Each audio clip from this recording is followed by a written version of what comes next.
വയനാടൻ കർഷകൻ്റെ ഒരു പുതിയ വീഡിയോയിലേക്ക് എല്ലാവർക്കും സ്വാഗതം. ഇന്ന് നമ്മൾ നോക്കുന്നത് രണ്ട് പേരകൾ തമ്മിലുള്ള ഒരു ക്രോസ് ബഡ്ഡിംഗ് ആണ്. കൃത്യമായിട്ട് പറയുകയാണെങ്കിൽ ഈ ചെറിയ പേരയിൽ ഉണ്ടാകുന്ന ചുവന്ന പേരയ്ക്കയും ഇത് ഫിക്സ് ചെയ്യുന്ന പേരയിൽ ഉണ്ടാകുന്ന വെള്ളപ്പേരയ്ക്കയും രണ്ടും രണ്ട് ടേസ്റ്റാണ്, രണ്ട് സൈസാണ്, രണ്ട് കളറാണ്. ഈ രണ്ട് സൈസുകളും ഒരേ പേരയിൽ ഫിക്സ് ചെയ്യാനുള്ള കാര്യങ്ങളാണ് ഇങ്ങനെ ക്രോസ് ബഡ്ഡിംഗ് കൊണ്ട് ഉദ്ദേശിക്കുന്നത്. ഈ ക്രോസ് ബഡ്ഡിങ്ങിന് വേണ്ടിയിട്ട് നമ്മൾ തിരഞ്ഞെടുത്തിരിക്കുന്ന പേര ഇതാണ്.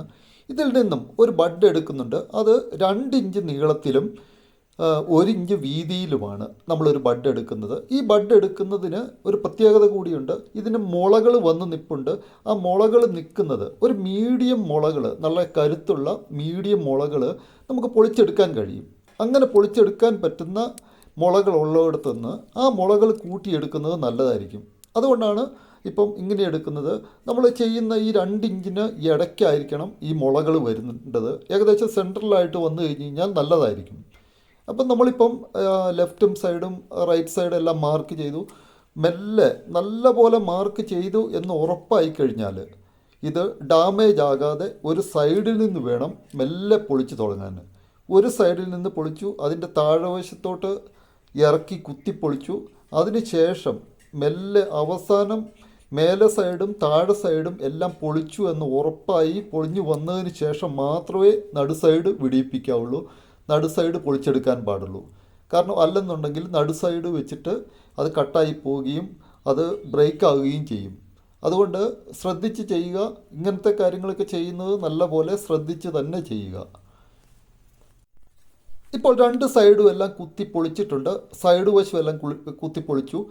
ഇനി അടിവശത്തുനിന്ന് ഞാൻ മെല്ലെ പൊക്കി വരുന്നുണ്ട്. സൈഡ് വശങ്ങളും നോക്കി ഏകദേശം വരുന്നുണ്ട്. ഇനി ആകെയുള്ളത് ഈ നടുക്കത്തെ സൈഡാണ് വിടിവിക്കാനുള്ളത്. അപ്പോൾ നടുവ് സൈഡ് മെല്ലെ ബ്ലേഡ് കൊണ്ട് പൊക്കി നോക്കി അതിന് ശേഷം മെല്ലെ കൈകൊണ്ട് ഒടിഞ്ഞു പോകാതെ മെല്ലെ പൊട്ടിച്ചെടുത്തു. ആ സൈഡിൽ നിന്ന് പൊട്ടിച്ചെടുത്തു. ബാക്കിയുള്ളത് മെല്ലെ വലിച്ച് പറിച്ചെടുത്തു. ഇപ്പം നോക്കിക്കഴിഞ്ഞാൽ നിങ്ങൾക്കറിയാം ഇത് ഡാമേജ് ഒന്നുമില്ല. നല്ല ക്ലിയറായിട്ട് ബഡ് നല്ല ക്ലിയറായിട്ട് കിട്ടിയിട്ടുണ്ട്. ഇപ്പം എങ്ങനെ ഇരിക്കുന്നു അതേ സൈസിൽ തന്നെ. ഇനി നമുക്ക് നമ്മൾ എവിടെയാണ് ഫിക്സ് ചെയ്യുന്നത് ആ മരത്തിൻ്റെ അങ്ങോട്ട് പോവാം. ആ പേരയുടെ അങ്ങോട്ട് പോയിട്ട് ഇത് ഫിക്സ് ചെയ്യാനുള്ള കാര്യങ്ങൾ നോക്കാം. ഈ പേരയുടെ ഈ ഭാഗത്താണ് നമ്മൾ ഈ ബഡ് ഫിറ്റ് ചെയ്യുന്നത്. ഈ ബഡ് ഫിറ്റ് ചെയ്യുന്നതിന് മുമ്പ് 2 കാര്യങ്ങൾ പ്രത്യേകം ശ്രദ്ധിക്കുക. ഒന്ന്, ഈ ഭാഗത്ത് ഉരുണ്ടിരിക്കുന്ന ഭാഗമാണോ നല്ല ലെവലിലിരിക്കുന്ന ഭാഗമാണോ എന്നുള്ളത് കറക്റ്റായിട്ട് ചെക്ക് ചെയ്യുക. കാരണം ഉരുണ്ടിരിക്കുന്ന ഭാഗങ്ങളിലേക്ക് വെച്ച് കഴിഞ്ഞാൽ അത് മുട്ടിയിരിക്കാൻ ബുദ്ധിമുട്ടായിരിക്കും. അതുപോലെ നല്ല ലെവലുള്ള സ്ഥലങ്ങളിൽ തന്നെ എടുക്കുക. അതുപോലെ ഇപ്പം ഇതിന് 2 ഇഞ്ച് നീളവും 1 ഇഞ്ച് വീതിയുമാണ് ഈ ബഡിനുള്ളത്. അപ്പം അത് കണക്കാക്കിയിട്ട് എടുത്തു വെച്ച് ഒന്ന് മാർക്ക് ചെയ്യുക. പിന്നെ ഒരു കാര്യം പ്രത്യേകം ശ്രദ്ധിക്കുക. ഇത് ബഡ് എടുത്തിട്ട് വന്നിട്ട് എത്രയും പെട്ടെന്ന് അതിന് നീരെല്ലാം വലിഞ്ഞു പോകുന്നതിന് മുമ്പ് എത്രയും പെട്ടെന്ന് ഫിറ്റ് ചെയ്യുക. കാരണം ഏതെങ്കിലും കാരണവശാൽ ഒരുപാട് ലേറ്റ് ആയി കഴിഞ്ഞാൽ ഇതിനകത്ത് ജലാംശമെല്ലാം പോവുകയും ഈ വേര് ഈ മുളയ്ക്ക് ഡാമേജ് സംഭവിക്കുകയും എല്ലാം ചെയ്യാൻ ചാൻസ് ഉണ്ട്. അതുകൊണ്ട് എത്രയും പെട്ടെന്ന് ഫിറ്റ് ചെയ്യുക. ആദ്യം നമ്മൾ ചെയ്യുന്നത് ഇതിൻ്റെ വീതി കണക്കാക്കിയിട്ട് ഒരു മാർക്ക് ചെയ്യുന്നുണ്ട്. അതുപോലെ തന്നെ മൂന്നാമത്തെ കാര്യം എന്ന് പറയുന്നത് ഇത് 2 ഇഞ്ച് നീളത്തിലാണെങ്കിൽ ഒരു 3 ഇഞ്ച് മിനിമം 3 ഇഞ്ചെങ്കിലും നീളത്തിലായിരിക്കണം നമ്മൾ അതിൽ നിന്ന് മാസ്റ്റർ വൃക്ഷത്തിൽ നിന്ന് ബഡ് എടുക്കുന്നത്. കാരണം എടുത്ത് കളയുന്ന ബഡ് അത് 3 ഇഞ്ച് ഇല്ലെങ്കിൽ ഒരു ചെറിയ ഗ്യാപ്പ് 2 സൈഡിലും ടോപ്പിലും ഡൗണിലും ഒരു ചെറിയ ഗ്യാപ്പ് എപ്പോഴും നിലനിർത്തണം. കാരണം വേരിറങ്ങാൻ അത് വളരെയേറെ ഉപകാരമാകും. ഇപ്പോൾ ഏകദേശം ഒരു 3-3.5 ഇഞ്ച് നീളത്തിൽ നമ്മൾ മാർക്ക് ചെയ്തു. എല്ലാം സൈസെല്ലാം സെറ്റ് ചെയ്തു. നമുക്കത് മെല്ലെ എടുത്തിട്ട് 2 സൈഡും എല്ലാം കട്ട് ചെയ്ത് മെല്ലെ അതങ്ങ് പൊക്കിയെടുക്കാം. ഇത് പൊക്കിയെടുക്കുമ്പോൾ ശ്രദ്ധിക്കുക, ഒരു കാരണവശാലും ഇപ്പം വെച്ച് നോക്കിക്കഴിഞ്ഞാൽ നിങ്ങൾക്കറിയാം മേലെ സൈഡിലും താഴെ സൈഡിലും ഗ്യാപ്പുണ്ട്. ഇത് എടുക്കുന്നത് ശ്രദ്ധിക്കുക. ഇതും ഡാമേജ് ആകരുത്. കാരണം ഇത് നമുക്ക് മറ്റേ പേരയിൽ കൊണ്ട് ഫിക്സ് ചെയ്യാനുള്ളതാണ്. ഇപ്പം 4 സൈഡ് മാർക്കിംഗ് എല്ലാം കഴിഞ്ഞു. ഇനി നമുക്ക് മെല്ലെ പൊളിച്ചെടുക്കാം. ഇപ്പം ഇതിൻ്റെ മുകളിൽ ഒരു വെള്ള കളർ കാണുന്നുണ്ട്. അത് പേരയുടെ പുറത്തൊലിയാണ്, തോലല്ല. ഇനി നമുക്ക് മെല്ലെ അത് പൊളിച്ചെടുക്കാം. മെല്ലെ പൊളിച്ചെടുക്കുന്നത് ശ്രദ്ധിച്ച് പൊളിച്ചെടുക്കുക. ഒടിയാതെ മെല്ലെ വലിച്ച് പൊളിച്ചെടുക്കുക. ഇപ്പം ഇത്രയും വലിയ പേരയായതുകൊണ്ട് അതിൻ്റെ ബഡ് എടുക്കാൻ വലിയ ബുദ്ധിമുട്ടില്ല. ഇപ്പോൾ ഏകദേശം ബഡെല്ലാം നല്ല ക്ലിയർ ആയിട്ട് കിട്ടി, ഡാമേജ് ഒന്നുമില്ല, പൊട്ടിയിട്ടൊന്നുമില്ല. ഇത് നമുക്ക് നമ്മുടെ ഈ ബഡൊന്ന് വെച്ച് നോക്കാം. വെച്ച് നോക്കുമ്പം കറക്റ്റാണ്, സൈസ് എല്ലാം കറക്റ്റാണ്. ഇനി സൈഡ് വശമൊക്കെ ഒന്ന് ക്ലിയർ ആക്കാനുള്ളതൊന്ന് ക്ലിയർ ആക്കുക. അതുപോലെ തന്നെ അകംവശത്ത് ഒന്ന് നൈഫ് വെച്ചിട്ട് ഒന്ന് ചിരണ്ടി കളയുക. ചെറിയൊരു പാട പോലെ ഉണ്ടാവും, അതൊന്ന് ചിരണ്ടി കളയുക. ചിരണ്ടി കളഞ്ഞിട്ട് അതിനുശേഷം അത് എടുത്തിട്ട് നമുക്ക് അതിൽ ഫിക്സ് ചെയ്യാം. ഈ ബഡ് എടുത്തിട്ട് അധികം താമസിയാതെ തന്നെ മറ്റേ പഴയ മരത്തിൽ കൊണ്ട് ഫിക്സ് ചെയ്യുകയും വേണം. ഇപ്പോൾ അകംവശം എല്ലാം ചിരണ്ടി ക്ലിയർ ആക്കി, നല്ല സൈസൊക്കെ ഉണ്ട്. രണ്ട് സൈഡും, മേലെ സൈഡും താഴെ സൈഡും ഗ്യാപ്പൊക്കെ ഉണ്ട്. ഇനി നമുക്ക് ലാമിനേഷൻ ടേപ്പ് വെച്ചിട്ട് മേലെ സൈഡും മുളയൊന്നും ഒടിയാതെ രണ്ട് സൈഡും നല്ലപോലെ കവർ ചെയ്ത് മൊത്തം ടേപ്പ് ചുറ്റി ഫിനിഷ് ചെയ്യാം, വെള്ളമൊന്നും ഇറങ്ങാത്ത രീതിയിൽ.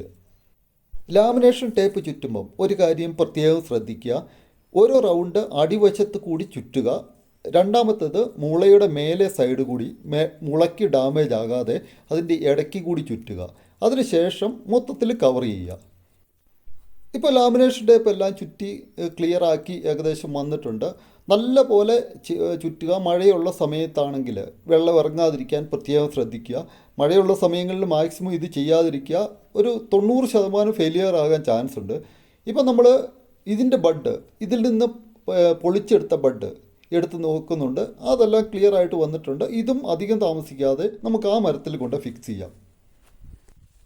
ഇപ്പോൾ ആദ്യം മുളയുള്ള ബഡ് എടുത്തിട്ട് പോയ ചെറിയ പേരയാണിത്.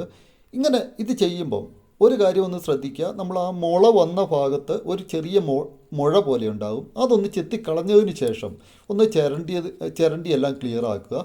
എന്നിട്ട് അതിൻ്റെ സൈസിനനുസരിച്ച് നമ്മളിപ്പോൾ പൊളിച്ചിട്ട് വന്ന ആ ബഡ് ഒന്ന് സെറ്റ് ചെയ്യുക. എത്രത്തോളം സൈസ് ഉണ്ടെന്ന് നോക്കുക. ഒരു അര ഇഞ്ച് വീതം മേലെ സൈഡ് വശവും താഴെ വശവും ഒക്കെ ഒരു ഗ്യാപ്പ് കൊടുത്തിട്ട് അതും ഒന്ന് സെറ്റ് ചെയ്യുക. ഇപ്പം നമ്മൾ നോക്കുമ്പോൾ ഇത് വലുതാണ്, അതിനകത്തോട്ട് ചേരുന്നില്ല ശരിക്ക്. അപ്പോൾ ആ മുഴയൊക്കെ ഉള്ളത് ഒന്ന് ക്ലിയർ ആക്കുക. അതിനുശേഷം രണ്ട് സൈഡും ലെഫ്റ്റും സൈഡും റൈറ്റ് സൈഡും സൈസ് എല്ലാം സെയിം ആക്കുക. ഇപ്പോൾ ഏകദേശം അതെല്ലാം സെയിം ആക്കി എത്രത്തോളം സൈസ് കുറയ്ക്കാൻ പറ്റുമോ അത്രത്തോളം സൈസ് കുറയ്ക്കുക. ഒരു അര ഇഞ്ച് ഏകദേശം ഗ്യാപ്പ് വിട്ടിട്ടുണ്ട്. ഇനി നമുക്കിതും അതുപോലെ തന്നെ ടേപ്പ് ചുറ്റി നല്ല ഫിനിഷ് ചെയ്യാം. ഇതിന് കുറച്ച് കൂടുതൽ, ഈ ബഡിന് കൂടുതലായിട്ട് തിക്നെസ് ഉള്ളതുകൊണ്ട് ആദ്യം നല്ല പോലെ വലിച്ച് മുറുക്കി മരത്തിനോട് യോജിച്ച് കെട്ടുക. അതിനുശേഷം മാത്രം ലാമിനേഷൻ ടേപ്പ് മൊത്തത്തിൽ കവർ ചെയ്യുക. കാരണം അല്ലെന്നുണ്ടെങ്കിൽ മരത്തിനോട് മുട്ടിയിരിക്കില്ല, തിക്നെസ് കൂടുതലുള്ളതുകൊണ്ട് ബഡിങ് ഫെയിലിയർ ആകാൻ ചാൻസ് ഉണ്ട്. അതുകൊണ്ട് നല്ലപോലെ മുട്ടിച്ച് വെച്ച് കെട്ടി അതിനുശേഷം ഫൈനൽ കോട്ടിങ് മൊത്തത്തിൽ കവർ ചെയ്ത് കൊടുക്കുക. ഇപ്പോൾ ഇത് രണ്ടും ഫിനിഷ് ആയിട്ടുണ്ട്. എന്തായാലും ഈ ക്രോസ് ബഡിങ്ങിൻ്റെ വീഡിയോയെക്കുറിച്ചുള്ള അഭിപ്രായങ്ങളും നിർദ്ദേശങ്ങളും എല്ലാം നിങ്ങൾ കമൻറ്റ് ബോക്സിൽ രേഖപ്പെടുത്തുക. ഈ വീഡിയോ കാണാൻ മനസ്സ് കാണിച്ച നിങ്ങൾക്ക് എല്ലാവർക്കും നന്ദി, നമസ്കാരം. Thanks for watching Wayanad kitchen. Good luck everybody.